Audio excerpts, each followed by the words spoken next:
Boa tarde, pessoal. Aqui é o professor Fabrício. Nesse sábado, eu corrigi finalmente as provas de vocês da quinta fase do curso de medicina da UFSC, Saúde do Adulto, do semestre 2025.1. Quero comentar os resultados da prova e quero aproveitar para a gente conversar e aprender mais um pouquinho, né, nós todos, sobre ciência. Olha, pessoal, uma analogia para a gente começar. Estão vendo essa pedrinha aqui? Essa pedra eu peguei emprestado de um canto de praia aqui de Santa Catarina.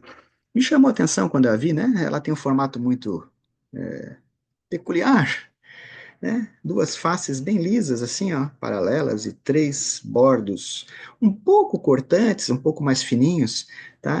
Eu fiquei pensando, né? Será que essa pedra se formou assim por efeito da natureza?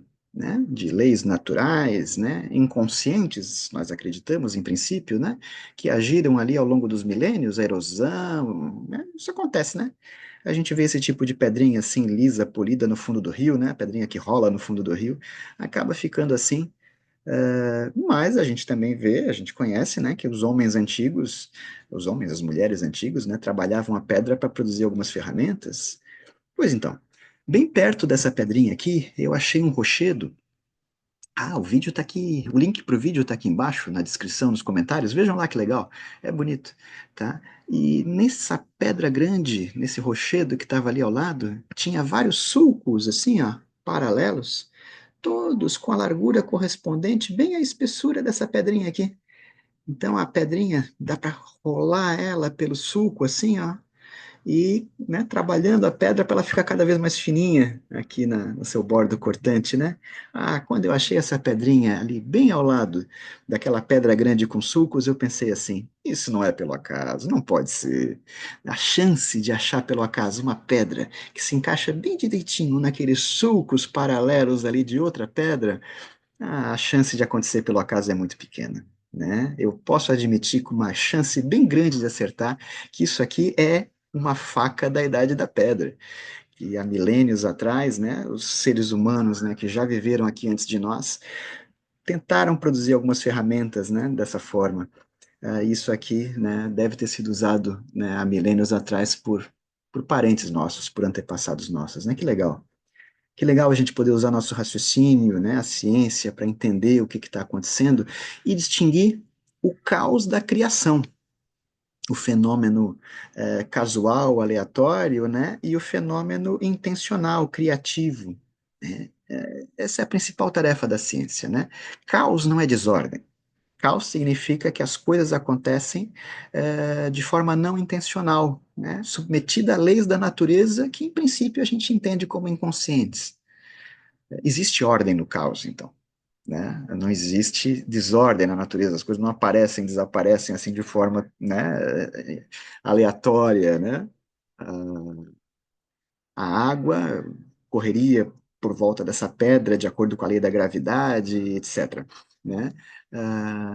Só que essa pedrinha aqui, pelo jeito, não é resultado do caos, não. Né? Aqui tem criação, tem ação de alguma inteligência que conseguiu atuar sobre a natureza de modo a produzir esse resultado aqui. Isso é criação. Sobre todas as coisas que nós vemos, tem um pouco de caos e um pouco de criação. Né? Saber quanto é de cada um, qual a probabilidade de cada um, é trabalho do cientista, né, que observa a natureza e observa resultados. Então eu quero fazer isso com as notas da prova. Vejam vocês, vamos olhar as notas da prova da turma, vamos analisar e perceber quanto da inteligência de vocês atuou como criação sobre o resultado daquelas notas e quanto pode ser atribuído ao acaso.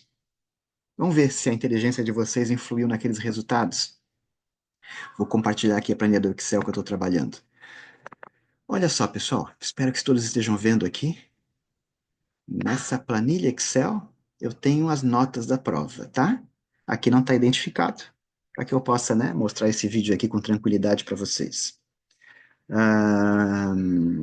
Primeiro eu vou calcular a média. Toda essa distribuição aqui, deixa eu descer aqui embaixo. Vou usar aqui embaixo, vou inserir a função. Aqui aparecem as funções que eu uso mais frequentemente, a gente pode digitar para procurar a função, né? A função média, a média aritmética dessa distribuição de dados, que é de A2 até A48, tá? Nós temos 47 estudantes, né? Então, da linha A2 até a linha aqui A48, eu quero a média aritmética. Ele me dá 7,0, arredondando aqui. Também quero ver o desvio padrão. Inserir função, o desvio padrão já está aqui. Eu tinha ensaiado antes de gravar, né? Então as funções estão aqui na memória mais perto. O desvio padrão desse mesmo intervalo. Eu posso escrever, eu posso selecionar e correr assim, né? Com o mouse e tal. De A2 até A48. O desvio padrão vai dar 1,08, 1,1 arredondando. Tá? 7, então, foi a média de notas da turma, com desvio padrão de mais ou menos 1, para cima ou para baixo, né? Um desvio padrão pequeno, em torno da média, ok, né? Parece uma distribuição normal. Vai me ajudar a fazer essa avaliação também, eu saber o valor mínimo e o máximo. Deixa eu inserir aqui a função mínimo, ele vai identificar para mim o valor mínimo dessa distribuição de dados, de A2 até A48. A nota menor foi 4,5, e a função máximo aqui, do mesmo intervalo, de A2 até A48, foi 9. A nota mais alta foi 9. Olhando os números, né, da tendência central e a distribuição em volta, parece muito uma distribuição normal mesmo, né? Aquela em que os resultados, os valores caem de forma homogênea, né, em torno da média, né? O maior número de casos está sobre a média e vai diminuindo de forma homogênea à medida que se afasta da média, tanto para cima quanto para baixo, né? Isso é o que se chama de uma distribuição normal. Parece ser isso, né? 7 é a média, mais ou menos um desvio padrão, o valor mínimo é 4,5, né? E o valor máximo é 9, né? 4,5, quase 5, né? 5 para 6 é 1, e 6 mais o desvio padrão, 7 é a média. Ah, média 7, mais um desvio padrão dá 8 e mais um dá 9. Então, parece que está bem homogêneo em volta do 7, né? Isso aqui deve ser uma distribuição normal. Para a gente ver isso com um pouco mais de atenção, vamos fazer o histograma. Vamos fazer o histograma da distribuição dos resultados e vamos ver se a curva é normal mesmo, né? Para eu fazer o histograma, eu gosto de fazer manualmente. Eu acho que fica geralmente mais bonito que o histograma automático aqui do Excel. Vou botar aqui todos os resultados possíveis das notas, lembrando que nossas notas são arredondadas, né? Para casa de 0 ou 0,5 depois da vírgula. Então, de 4,5, né, até o 9, que foi o máximo e o mínimo nessa distribuição. 4,5 até o 9. E aqui eu vou usar a função CONT-C. CONT-C está aqui. CONT-C é a função em que o Excel vai me contar, no intervalo de A2 até A48, onde estão todos os resultados, quantos foram iguais ao valor que está nessa casa que eu botei aqui, ó, a casa D42, porque eu já botei aqui o valor 4,5, né? Então ele vai contar para mim o valor, quantos tiraram 4,5, foi um, né? Um estudante. Agora o Excel tem uma coisa muito legal, eu vou pegar nesse quadradinho, clicar, correr aqui para baixo, eu já vou colar essa fórmula para todas as casas de baixo, e como eu pedi para ele contar o valor correspondente à casa do lado, ele já vai contar quantos tiraram 5, quantos tirou 5,5, quantos tiraram 6, quantos tiraram 6,5, quantos tiraram 7. Essa é a distribuição de resultados da turma. O maior número está exatamente em cima da média. Ó. 10 pessoas tiraram 7. Né? E depois vai baixando com algumas flutuações, tanto para baixo quanto para cima. Né? Vamos gerar esse gráfico aqui. Seleciono, vou inserir o gráfico. Deixa eu tirar esse aviso aqui, pronto. Vou inserir o gráfico, um gráfico de barras. Pronto, já apareceu aqui, né? É o gráfico ideal para eu ver essa distribuição aqui, ó. Vou mudar o título aqui para botar notas, quinta fase, notas da quinta fase, na prova 1. Uhum. Olha, parece muito uma distribuição normal mesmo, né? Aumenta, diminui, mas na verdade tem uma flutuação aqui, ó, tanto para cima quanto para baixo, né? Talvez, se a gente tivesse um grande número de casos, a gente pudesse identificar três subconjuntos aqui, né? Um conjunto que realmente fica em torno da média 7, um grupinho que fica em torno da média 8 aqui, né? Nota mais alta, e um grupinho em volta dos 5,5. Talvez tenhamos três subconjuntos dentro da turma, talvez.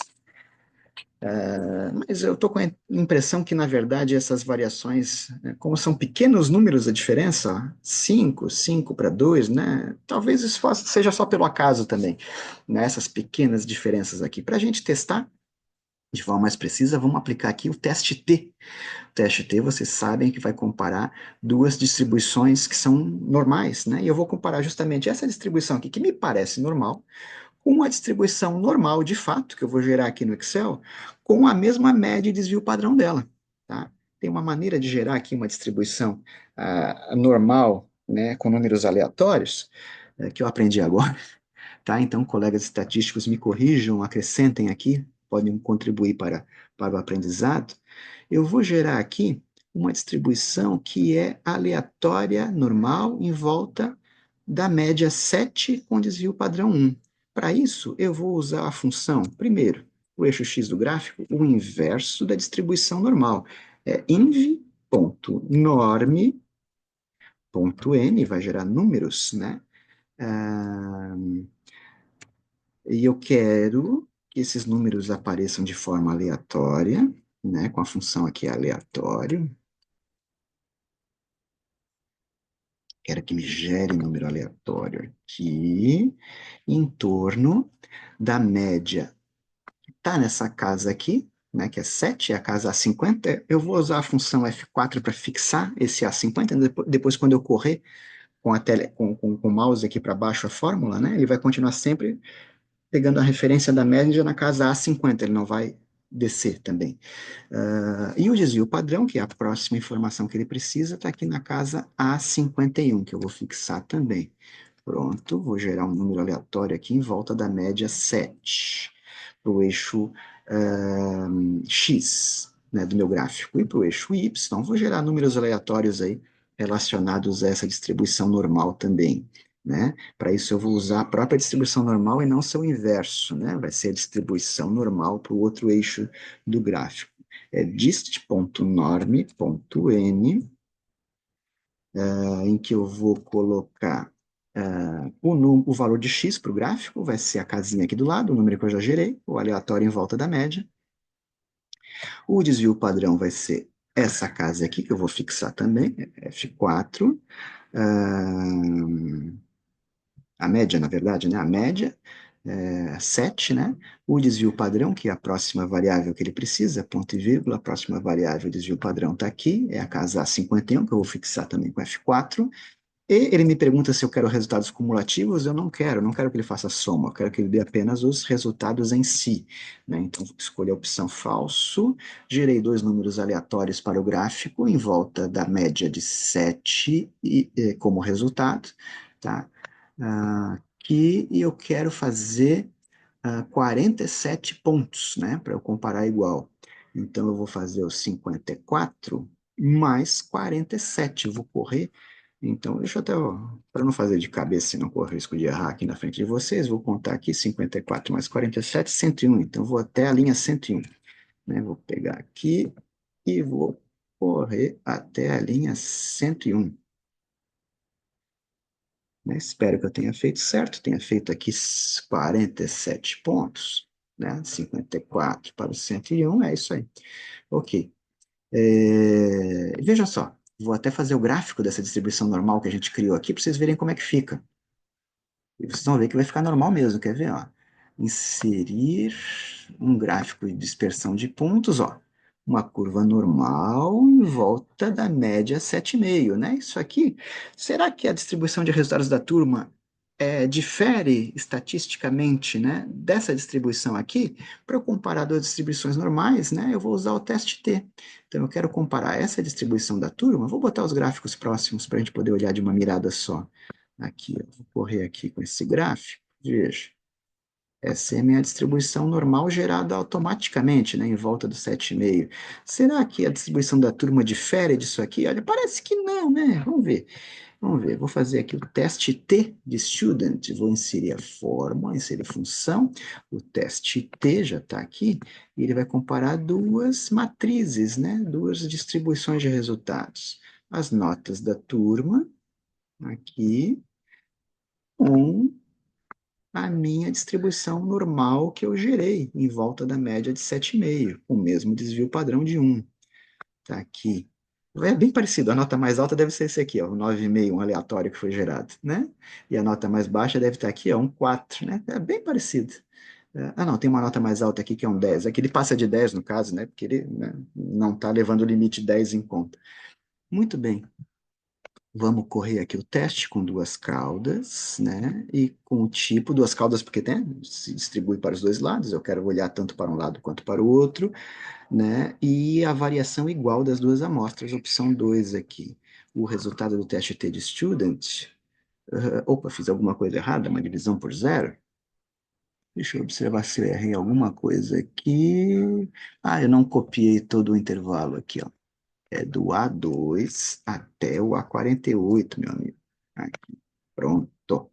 Pronto. O resultado do teste T de Student deu 0,22, que é relativamente, né, bem maior do que o 0,05 que tradicionalmente a gente aceita, né, como limite da significância estatística, né? Então nós vamos admitir que essa distribuição da turma aqui, embora não seja lá super normal, tem essas flutuações aqui, né? Ela não difere estatisticamente da distribuição normal pura aqui gerada, tá? Essas variações aqui talvez tenham sido pelo acaso mesmo, né? Talvez sim, mas talvez não, né? 22% não é uma chance tão baixa assim de acontecer uma diferença verdadeira aqui, ó. Se a gente aumentasse o tamanho da amostra da turma, se em vez de 48, 47 estudantes eu pegasse os 500 e poucos estudantes do curso de medicina todos, talvez eu visse que a gente tem três grupos, né, realmente distintos, né? Um maior em volta da média simples, né? Um outro com mais destaque aqui para uma média mais alta e um outro que está ali no limite da aprovação, né? Mais ou menos em volta da média 6, né? Olha, na prática é o que a gente percebe mesmo, então eu acho que esses três subconjuntos devem ser verdadeiros. Se eu aplicasse uma prova assim para todo o conjunto de estudantes de medicina, talvez eu visse isso. Mas para essa amostra que eu estou lidando agora, não tem uma diferença estatística, então eu vou trabalhar com essa distribuição considerando ela normal. Então eu vou usar o próprio teste T de Student para fazer a comparação do que agora? Das notas obtidas pela turma com as notas que eu esperaria obter caso a turma não soubesse nada de nada. Se ela tivesse só chutado aleatoriamente os resultados da prova ali. Pergunto para vocês, qual é a nota mais baixa que poderíamos ter nessa prova aí? Que nota seria provável tirar se a pessoa só chutasse os resultados, né? Talvez alguém diga zero, mas não é zero, né? Pensando um pouquinho, né, a maioria de vocês consegue entender que, olha só, essa prova, sendo uma prova de múltipla escolha, com quatro alternativas em cada questão, né, quatro alternativas para você chutar, você tem a chance de acertar pelo acaso, sem saber nada, de 25%. Né? É uma chance de acertar contra três de errar, 25%. Né? 1 sobre 1 mais 3, né? 1 sobre 4, 0,25, 25%. Então, a nota média, pelo acaso, pelo caos, né, seria 2,5. A pessoa tem que se esforçar um pouco para tirar menos que 2,5, né? Ou ter o azar, né, de pelo acaso errar um pouco menos do que o esperado pela média, tá? Para tirar zero nessa prova, a pessoa, na verdade, tem que saber e errar de propósito. Né? Não é fácil tirar zero nessa prova, não. Tá? Então, nós vamos gerar aqui uma distribuição normal em volta da média 2,5, com esse mesmo desvio padrão aqui de 1. Tá? E nós vamos comparar as notas da turma com essa distribuição que seria obtida pelo acaso. Tá? Vou fazer aqui do ladinho para aproveitar a matriz. Vou aproveitar a mesma fórmula que a gente fez antes, para a gente não escrever tudo de novo. Ó. Copio e colo aqui do lado. Vou só corrigir o endereço da casa, né, de referência. A nossa média não vai ser mais 7, a nossa média vai ser o quê? 2,5, né? 2,5 eu quero escrever pela casa. Eu vou escrever esse 2,5 nessa célula aqui, ó, aqui ao lado, tá? E vou escrever o desvio padrão de 1 aqui ao lado também, tá? E aí, na minha fórmula, em vez de usar a referência da média a casa A50, vai ser a casa C50, né, que foi onde eu escrevi o 2,5, tá? E o desvio padrão, o 1, vai ser o C51, ok. E aqui ao lado, é, o eixo Y aqui, é a mesma coisa, né? Distribuição normal, vai olhar o X, o A54, ok, é o número aleatório ali gerado, A média vai ser, em vez do A51, o C51. Aqui o desvio padrão, na verdade. A média é o C50, né? C50, C51, ok. Agora eu vou copiar aqui, colar em toda essa quantidade aqui de resultados, né? 47 números vão ser gerados, uma distribuição normal em volta de 2,5. Né? Vamos ver se gerou bonito? Vamos fazer esse gráfico também, ó. Vou selecionar aqui os valores de x e y e vou inserir um gráfico de dispersão. Olha que interessante, está aqui um gráfico, né, uma curva normal em volta da média 2,5. Para comparar fácil, pessoal, fica bem visual, vou formatar esse eixo variando de 0 até 10, para ficar bem igual aos outros gráficos que a gente gerou, para a gente não se enganar no visual, né? Eu vou colocar lá pertinho, lá em cima, onde tinha botado os outros gráficos. Olha só. Esse gráfico aqui, a distribuição normal que a gente gerou, né? Que equivale, a gente percebeu que não tem diferença em relação à distribuição da turma, né? Então, uma média normal em volta do 7. Já a distribuição normal, que seria esperada pelo acaso, é uma média, uma distribuição normal em volta do 2,5.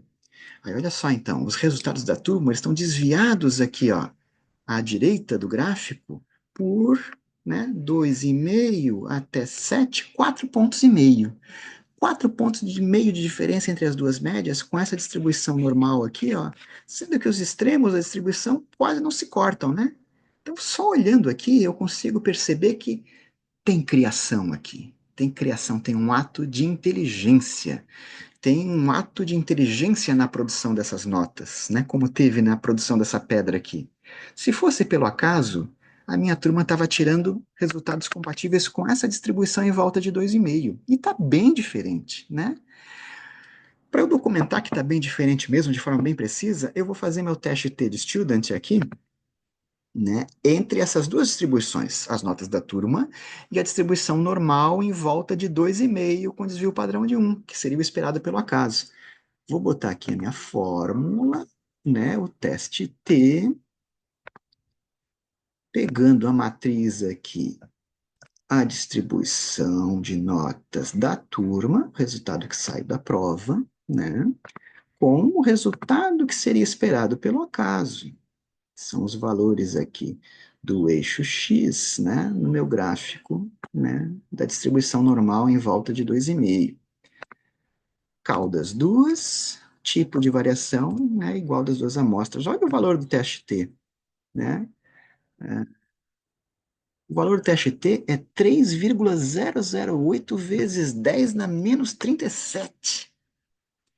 Isso é 0,00037 zeros até chegar o 86 ali. É uma probabilidade muito baixa de que uma diferença tão grande quanto essa tenha acontecido pelo acaso. Seria um milagre. Uma chance tão baixa assim acontecendo é aquilo que a gente chama de milagre, né? É uma chance tão baixa de acontecer pelo acaso que a gente, né, não acredita que vai encontrar isso no mundo natural, né, por forças naturais inconscientes, né? Eu consigo dizer que aqui teve inteligência da turma para produzir esse resultado, né? O conhecimento de vocês, que vocês estudaram, a experiência acumulada ao longo desse semestre do curso de medicina, permitiu a vocês ter uma nota maior do que aquela que seria esperada pelo acaso. Isso é o conceito de significância estatística desses resultados, né? A gente consegue definir que isso não aconteceu pelo acaso. Agora, outro conceito é o tamanho do efeito. A inteligência de vocês, que realmente agiu por aqui, produziu uma ferramenta de qualidade? A melhor ferramenta possível de se produzir aqui nesses resultados? Vamos pensar no tamanho de efeito aqui. A nossa escala de nota vai de até 10, né? Do resultado esperado pelo acaso, que seria 2,5, a turma conseguiu deslocar até o 7, né? Teria 3 pontos ainda que ia conseguir deslocar até o 10, né? Que seria o máximo possível, né? O que isso quer dizer para mim? Eu posso interpretar aqui. Bom, a turma conseguiu desempenhar, né? Colocar a inteligência na prova e obter uma média acima do limite da aprovação aqui do nosso curso, que é 6. Tá bom, né? Tá bom, mas dá para ser melhor. Dá para ser melhor e é bom que seja assim. É bom que vocês percebam que há potencial para melhora, que vocês podem aprimorar sua lógica, seu raciocínio, seu conhecimento e crescer crescer ainda mais como médicos e como cientistas que pretendemos, né, ser, né? Então, a turma conseguiu aumentar 4,5 pontos acima do acaso, poderia ganhar 7,5 pontos, né? Poderia desempenhar até 7,5 pontos. Então, meu conselho, né, meu pedido a vocês é que estudem bastante, caprichem em entender as matérias que a gente está abordando, entender a lógica das coisas, tá? E vocês vão conseguir colocar mais pontos aqui em cima do acaso. Mal comparando com a medicina, esse 2,5 seria o tamanho do efeito placebo aqui, né? E a nossa nota real obtida com a prova é o tamanho do efeito acima do placebo. Tá? A turma teve um bom tamanho do efeito acima do placebo, conseguiu se deslocar acima da média da aprovação. Tá bom. Tá bom. Mas todos nós podemos crescer e nos aprimorar mais ainda, né? Vocês e eu também. Então pensem um pouco a esse respeito, tá? Eu recomendo para quem gostar o mínimo que seja de matemática, de cálculos, que entenda um pouquinho de lógica, de estatística, de probabilidade, isso é muito importante. Para como médico nós entendermos aí os artigos científicos, a ciência, a pesquisa científica e não sermos enganados facilmente pela propaganda, né? De qualquer natureza que tenta nos convencer de que coisas funcionam ou que não funcionam, né? É bom que a gente conheça os dados e saiba interpretá-los. Ok? Pessoal, nos vemos em breve. As notas de vocês vão estar no Moodle, já vou colocar agora, e no Moodle vão estar identificadas, né, pelo número de matrícula ali, para vocês saberem suas notas individuais, tá bom? Um abraço e até breve.